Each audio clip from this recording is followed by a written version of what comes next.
নমস্কার বন্ধুরা, কৃষ্ণা কিচেনে আপনাদেরকে আমি স্বাগত জানাচ্ছি। আজকে আমি বানাচ্ছি ছানা ভাপা। এই ছানা ভাপার জন্য আমি এখানে 1.5 লিটার দুধকে ছানা কাটিয়ে নিয়েছি। এবার এর মধ্যে ছানাটার মধ্যে আমি স্বাদ মতো লবণ দিয়ে দিচ্ছি, দুধের গুঁড়ো দিচ্ছি,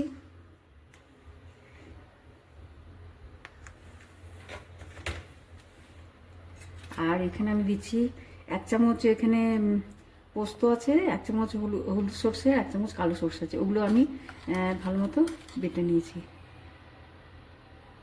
এখানে আমি 3-4টে কাঁচা লঙ্কা আমি কুচিয়ে নিয়েছি। এখানে আমি 25টা কিশমিশ ছোট ছোট করে কুচিয়ে নিয়েছি।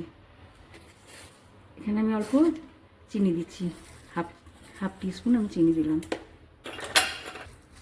এখানে আমি টিস্পুন আমি সরষের তেল দিচ্ছি।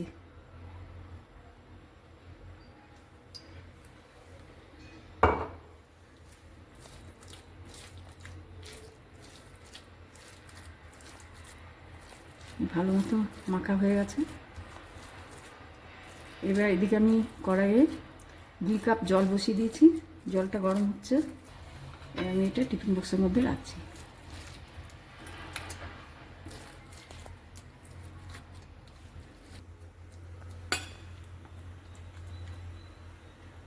এবার এটা আমি ঢাকনা দিয়ে ঢেকে দিচ্ছি।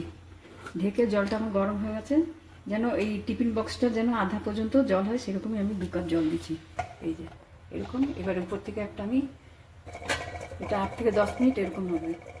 দেখুন বন্ধুরা, আমার ছানা ভাপানোটা হয়ে গেছে 10 মিনিট। এটা বেশি টাইম লাগে না। এবার আমি টিফিনটা গরম আছে, এটা আমি বার করে দিচ্ছি। তারপরে আমি খুলে দেখাবো আপনাদেরকে। এটা খেতে খুবই স্বাদিষ্ট, একবার হলেও বানাবেন। দাঁড়ান, একটু গরম আছে, ঠান্ডা হলে তারপর আমি খুলে দেখাবো।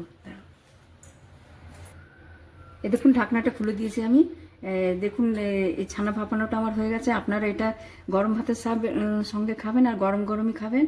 আর এটা একবার হলেও বানাবেন, বানিয়ে খেয়ে আমাকে লাইক, শেয়ার আর সাবস্ক্রাইব করুন। আজকের মতো এখানেই আসছি। নমস্কার।